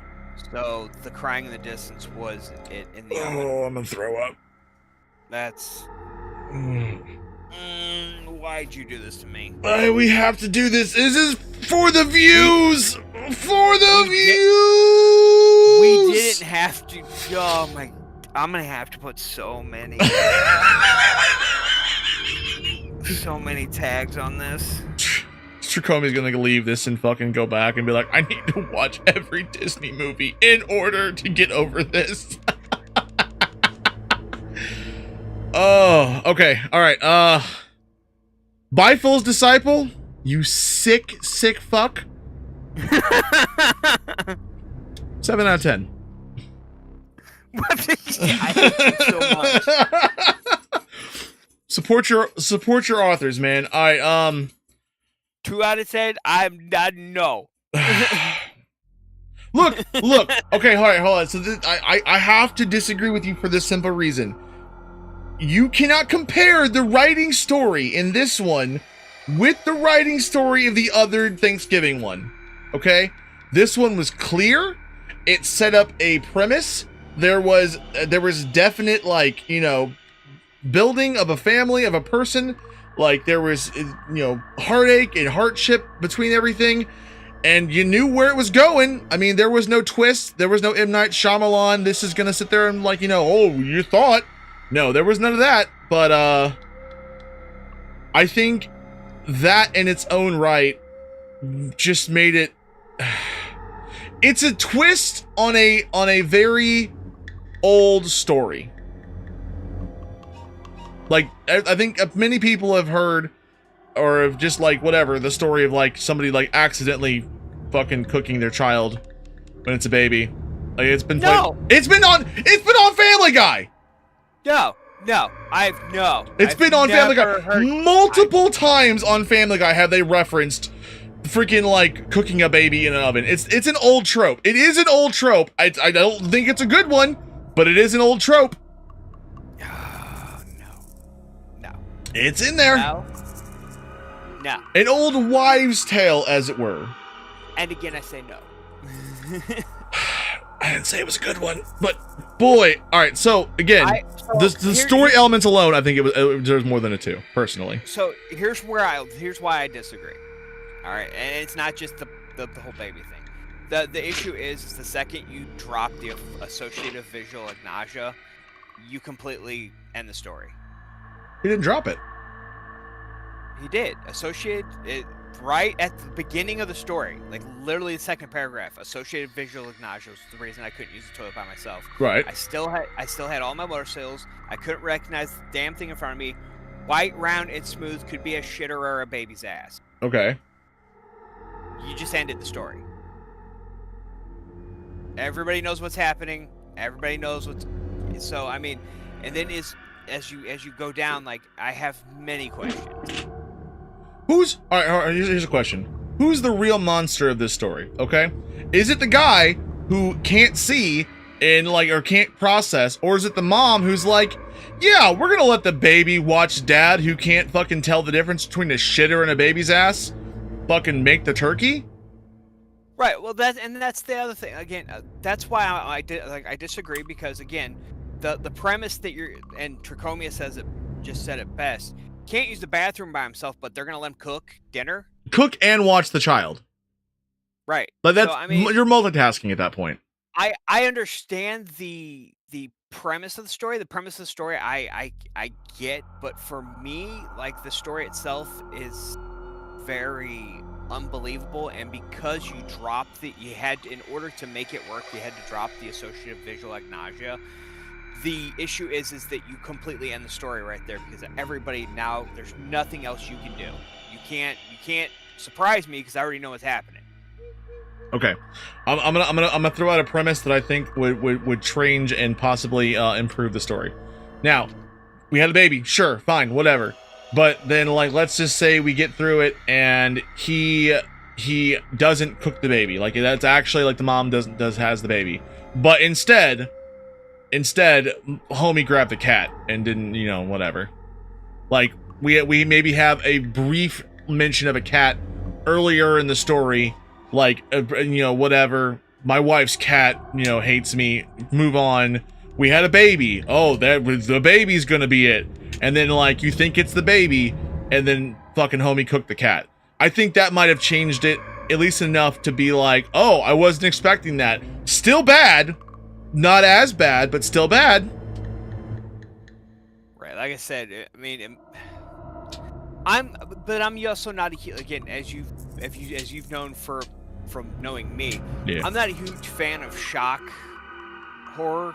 Like, it's not, for me, this isn't a scary thing. This is just, for me, it's just gross. Like, it's just one of the things where, like, okay, well, yeah, that's screwed up, but it's not really. I prefer something that makes my skin crawl, makes my thing stand on end. This didn't do that. Like, I agree. The monster story with Frank, as short as it was, my skin stood on end with the knowledge that there was someone in the closet. Like, the fact that, and just speaking of it, just made it crawl again.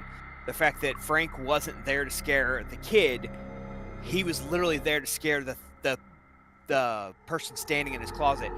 That made me like, oh my god, like, oh wow.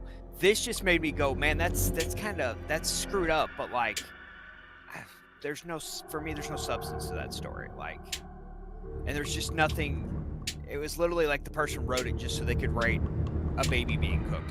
Maybe it's just me. Yeah, see, I think because I know of the trope, I think that's maybe because I like it. Yeah, for you it's straight shock value, but for me, I know of the trope of, you know, the old wives' tale of, like, don't cook your baby in the oven, or, you know, don't. What is the actual wives' tale? I'm not about to Google cook baby in oven, but, like, I think there's a wives' tale about it, like, for, like, sleeping mothers, or like, or something along the line of, like, post-traumatic stress, or what is the postpartum depression. There's something in the postpartum depression, like, old wives' tale of accidentally cooking your child in the oven when, you know, you're not thinking so hot and you've been up for days and blah blah blah blah, and I thought I put the chicken in. So there is that old wives' tale in that aspect, and I think that's why it's a little easier for me to swallow it. It's still not an easy pill to swallow, but I think because of that, I can get the like postpartum thing, because that's some scary shit. Oh no, without a doubt. Right, like, that's a literal, like, issue. Like, so the postpartum thing, that is actually a scary issue. But the issue that I have, again, I have multiple problems with the story. First off, even if I have associative agnosia or whatever, sure, it doesn't mess with my ability to feel things. So yeah, seeing, but that's why I think it does kind of work a little bit, because yeah, like, it's a baby and a Thanksgiving turkey. I mean, they're not Okay, but they're not completely out of the realm of speculation of, I touch it, they kind of do feel similar, like a pudgy baby and a not cold, but you know what, Thanksgiving turkey, like just kind of sitting on the counter, like, you know. okay, but bro, you gotta think about the things you have to do to a turkey. I don't want to think about that. That's where you're oof. That's But where that's where, for me, that's where the story breaks. Because you're gonna feel you gotta feel the neck flap. You have to feel the, because you have to go inside the turkey to grab the stuff, and it's not like you have to. It's not, anybody who's made a turkey, it's not a fight to get in the crevices. this is salt and pepper bros. They just salt and pepper that shit and throw it in there. These are the whitest white people out there. The fucking salt is too spicy. They just toss a turkey in the oven and hope for the best. Right, like he didn't freaking full Nelson it or nothing. Like, fine, all right, I'll take an extra point off. It's 7 out of 10, 6 out of 10. Okay. All right. Well, and here's what Tricomy said. So, I mean, is the baby sitting there completely naked? Maybe just a diaper. Like, even if he's just in a diaper, you're gonna feel the diaper. Yeah. All right. Okay. It's gonna move. Okay. It's gonna make noise. Like, it just doesn't make any sense that he got all the way through the process of seasoning, doing any of the other stuff to the turkey, and then getting it in the oven without hearing a movement, a cry, or feeling anything different. Because again, babies don't just sit still while you do everything to them. Come on, you're a dad. Yeah. You can't keep a baby still to save your life. Like, you're like, Yeah. I'm gonna change your diaper, and they're like, no. Yeah, that's true. That's true. So I just, again, for me, it's not a plausible story. It was somebody that just wanted to. Forgive me, they're screwed up. Like, it's just somebody that wanted to write about a baby being cooked in an oven, and it's just not a good story for me. All like, right. going from Frank the Monster, which was a fantastic written story, extremely, even if it's not like, realistic, because there's no such things as monsters. It made you go, oh my god, like that's interesting. This is like those episodes of Family Guy where all they do is extremely bloody bullcrap. And yo, that was the worst seasons too. Yeah, that was the worst. Right, they're not entertaining. It's just not a good story. And as much as I understand you're trying to give them the benefit of the doubt, it's just not a good story. In my personal opinion, I'm going to take the opposite side of this. Hey, that's why this is a discussion, baby. Right. It's I don't like it. It's not my thing. Like, you can do a lot of things that could have been way more scarier. The writing, I will give him. The writing was good. Like, it was better, I was able to follow it, and so your writing, top tier. The story itself, dude, like, just not what I'm all about. Like, maybe this hits a niche market of people that like this kind of horror. Oh, definitely. There's definitely a shock and awe niche somewhere out there. Right, like, so, like, for me, like, movies like Hostel are not for me. Like, I'm not gonna go watch Hostel and be like, yeah, that movie was fantastic. I was like, I mean, so I deal with that, like, with Saw, but I still think that Saw is better than Hostel. Hostel is just fucking shock and awe just to be shock and awe. But I still feel like, but I think that, like, people say that about Saw, but, like, I feel like Saw at least has a premise behind it in a way, which makes it easier for me to swallow. The first Saw was fantastic. The second Saw was pretty good. From that point on, they took the same kind of concept. Rather than make it a well-written story, it was, how can we kill these people in the most fantastical way? And it just wasn't. I prefer a good story. The story of the first Saw movie. I mean, you think about it. Two dudes trapped in a thing. They're having to try to solve a puzzle, but it's got life-ending consequences. I don't know, man. I like a lot of the new stuff. I like the twists. I mean, some of them are stupid. Like Saw 4 and 5 are kind of dumb.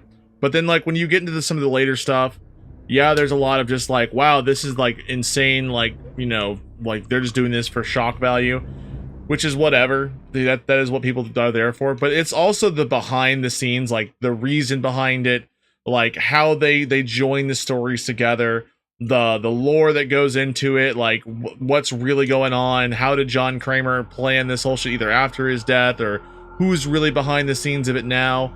I thought was really well done, and that's the reason why I liked Saw versus like you said, like Hostel and stuff like that, because I think Hostel was interesting, it had a good premise, but that was literally just like, all right, cool, here's the premise, now we're just gonna shock and awe after shock and awe after shock and awe, and we're gonna end it with some more of that, and then that we're gonna say that's ending. And that's where I was like, all right, you lost me. Like I need more substance. I think Saw has that substance, personally.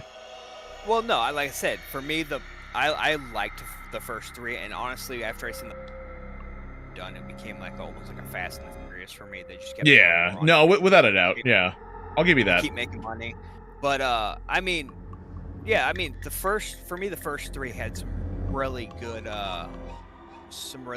stories, and but beyond that, for me, it was just shock. So I barely paid any attention beyond those. Yeah. I like it. Again, I give this one 2 out of 10. I give him 2 just on writing, the writing ability, because he did write it well. But the story we didn't want more. No, there was no more. Right now. No, and I wouldn't even want to hear it read another one from him. Yeah, let's just dude. If anybody did enjoy Biful's Disciple, go ahead. Actually still writing today. I went ahead and checked out their subreddit. Literally posted, I think, what was it, like a couple days ago. So like, they're still active, still very active on Reddit. Still, I don't know if they're doing no sleep stories all the time, but they are still writing stories. So if you enjoy the reading, it wasn't 100% our cup of tea, but not saying that there probably isn't some better stuff out there. So give them a check out, see if you enjoy their stuff. But we're gonna move on from them. I did send you the I think we're gonna do one more story tonight, and it'll be the last one. It's another shorty. It's not too bad, but it's back off our list. So my son asked me to check the closet for monsters. Yes.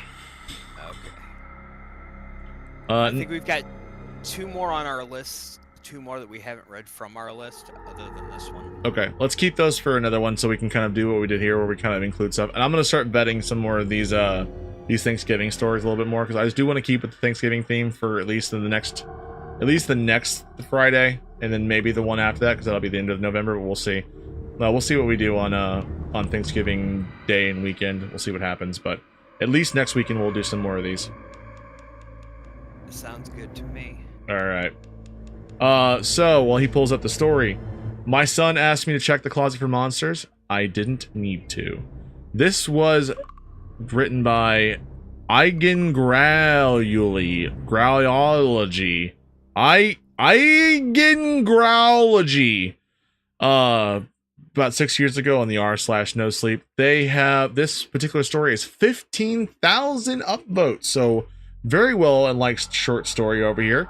And again, if you do like any of this, anything the author has written here, please don't hesitate to sit there and go and check out some more of their stuff. Support the artists that you like from our stories.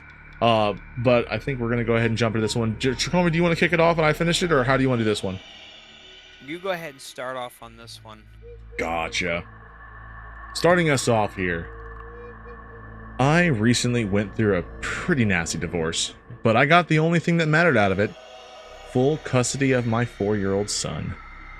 Lost nearly everything else in the process, so we had to relocate to a new house with barely any luggage or furniture. Truly a fresh new start.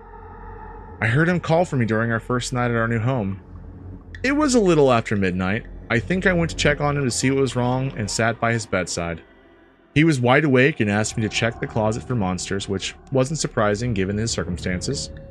He's still just a little kid, and without even taking into account all the crap he's been through thanks to my shitty marriage, moving into an unfamiliar, barely furnished home must be a lot to take in for someone his age.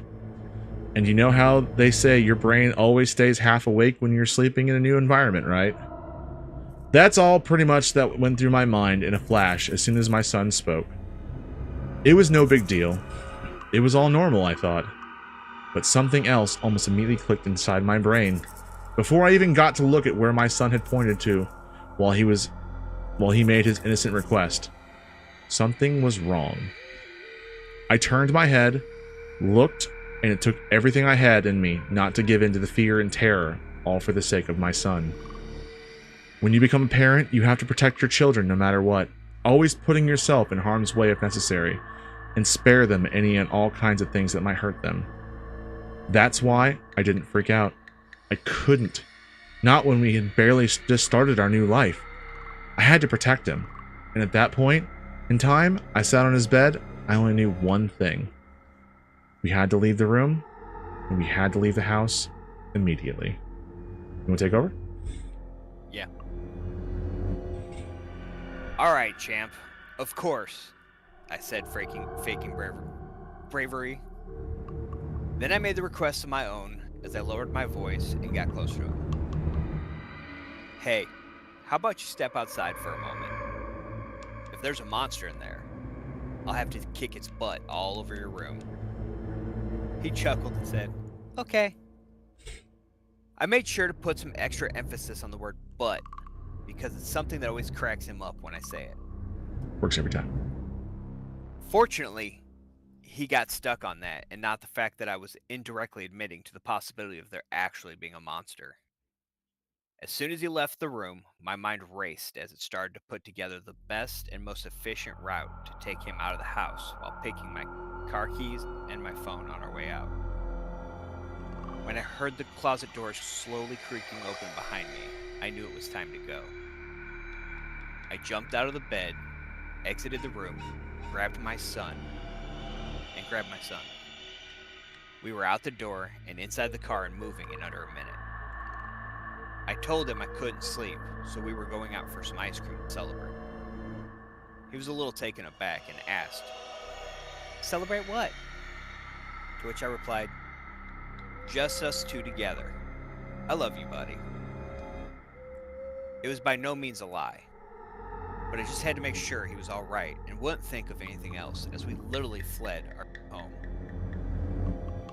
As I mentioned earlier, the house was a new environment. I'd been there a couple of times before, cleaned it up all by myself, and assembled what little furniture we had. So I knew for a fact what belonged where and what didn't. And I knew his room didn't have a closet. What? What? Dude, they're up. My hairs are up.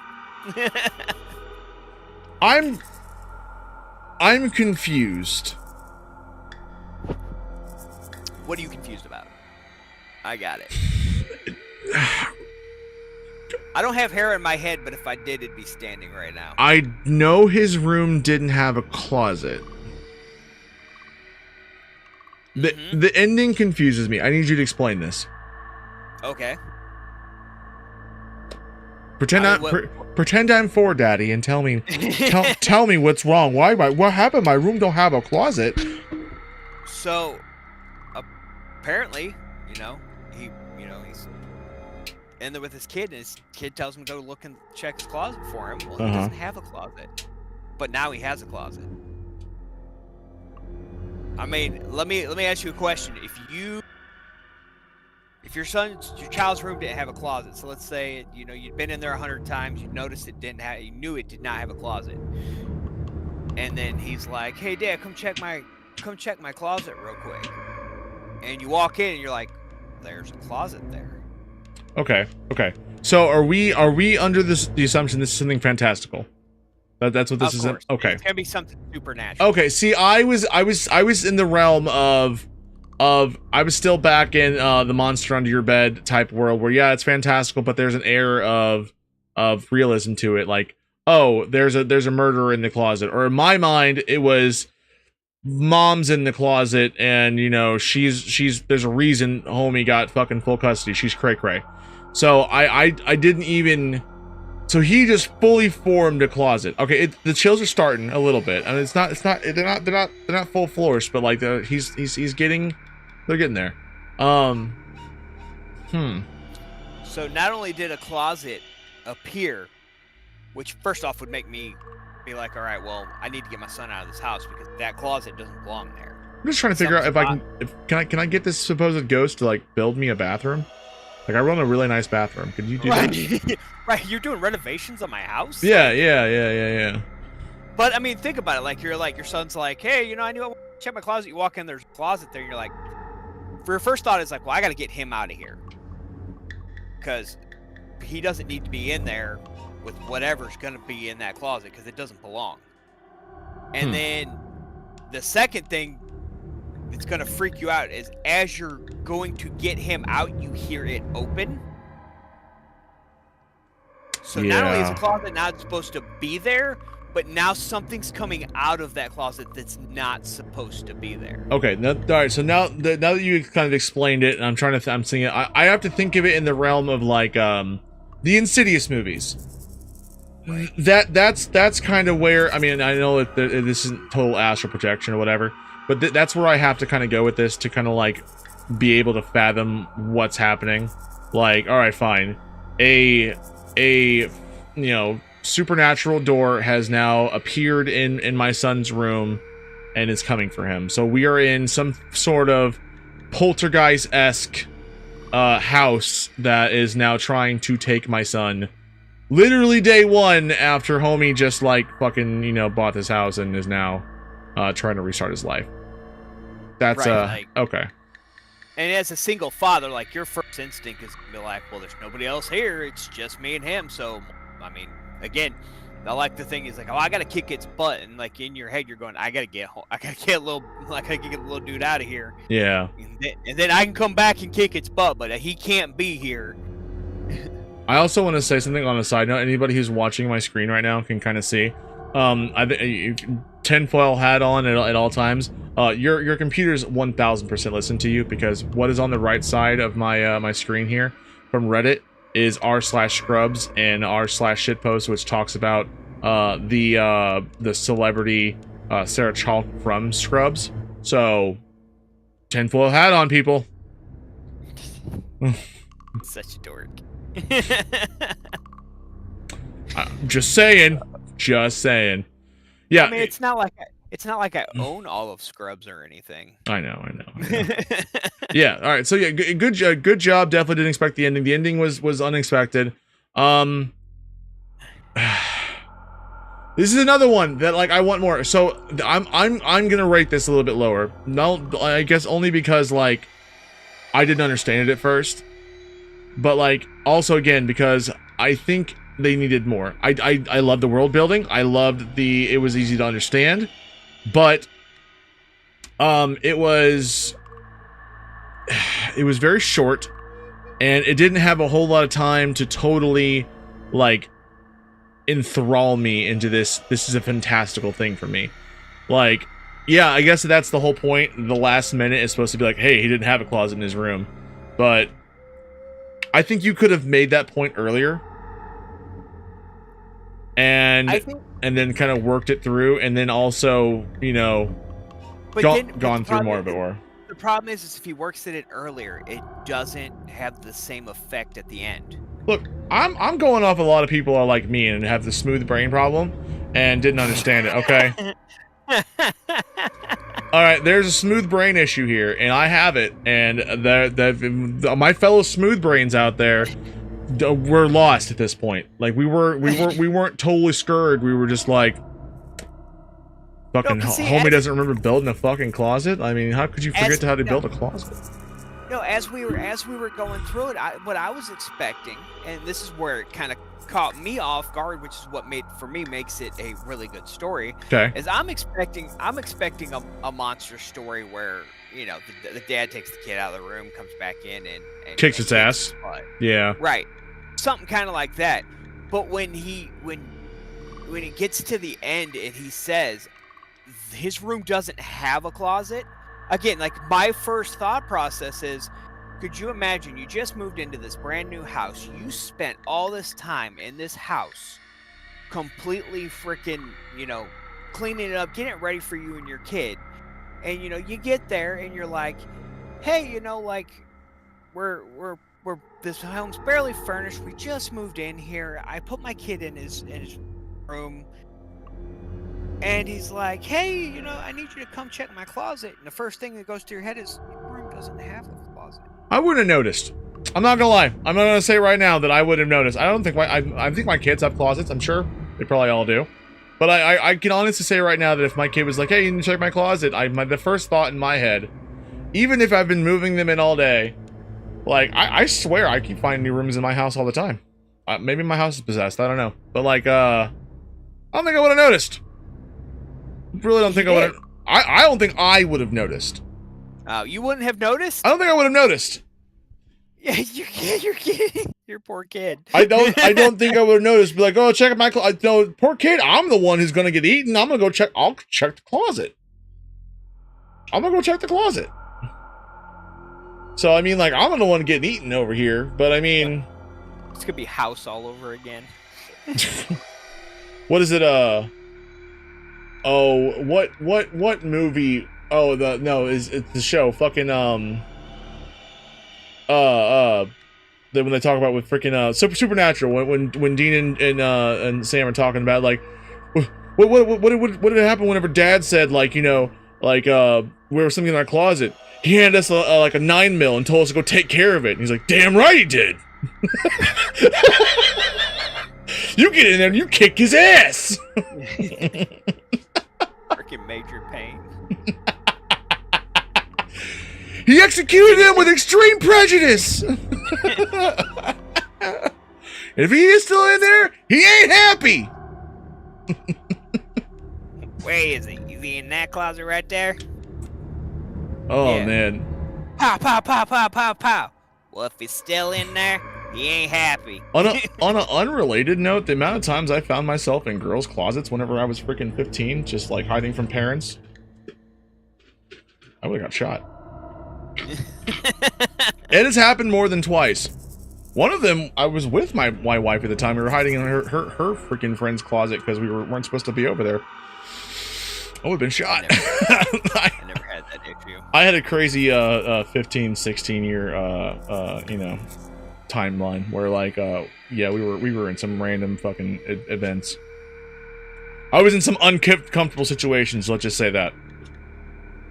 But yeah. I mean, I didn't have that issue. Look, man, we both watched the same movies. We both watched Major Pain, but like I just didn't take it to heart, okay? I just took people out of my car, like. No, I drove, but then like, you know, we're gonna go inside and talk to my friend, and like, okay, cool. And then all of a sudden, like, Dad, like, you know, busts in the front door, be like, what the hell? I'm like, everyone hide in the closet. Like, shit. No, that's why you bring them to your house. No. I was smart. Yeah, I know. I didn't think right. I know. I was dumb in all the right ways and all the wrong instances, you know. But all right, man. I think this was good. We've gone through quite a few stories here tonight. Again, this one was written by Eigengrowlology. That's a difficult one to say. If everyone knows how to say that correctly, please comment below. Let me know. But we went through quite a few tonight. I think it's a good setup for stories, but we're gonna probably go ahead and start ending this here. Again, if you are joining us now or you've made it to the end, leave a like on this video. Go ahead and comment below if there's any of the stories you like, which ones were your favorite. Any other stories that you want us to check out, please. I read all the comments. We'll be more than happy to read them on our next live stream where we do some more of this stuff. Keep an eye out for Scary Sips, which will be coming soon to the podcast that everyone uses. You know, Spotify, etc., etc. If you are watching over on Twitch, make sure you check out Tricomy at twitch.tv/Tricomy. That's Tricomy. And if you're right here on YouTube, again, like, comment, subscribe right here at youtube.com/@horrordrunk. And don't forget the unofficial sponsor of the show, our friend, thegoldennook.com. That's thegoldennook.com for all your anime waifu needs, if you know what I mean. Oh yeah, and before we close out, also, just as a heads up, I know we've been kind of dropping it here and there. We're also going to be starting to work on a nostalgia podcast. Both me and Horror here are huge fans of anything nostalgia. We love old movies, old media, old books, old video games. So the goal is we're going to try to start up another podcast where we kind of sit around and talk about one thing of our past for each episode. You know, try to keep it to maybe 30 minutes to an hour.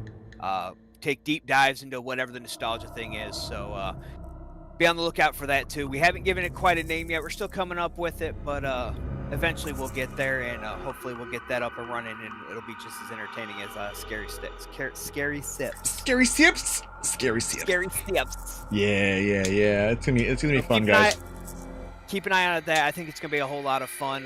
Get to hear us to wax on poetic about our love for things old and older. Dibs on wax off. That's whack. All right, but thanks for coming with us, horror fans, and we will see you guys in the next time. Bye.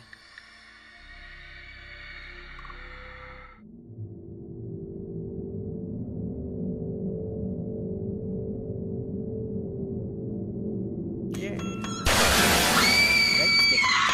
Did I just get another viewer as I was leaving? He's like, hey! I want to hear some stories! Okay, you didn't get me the story.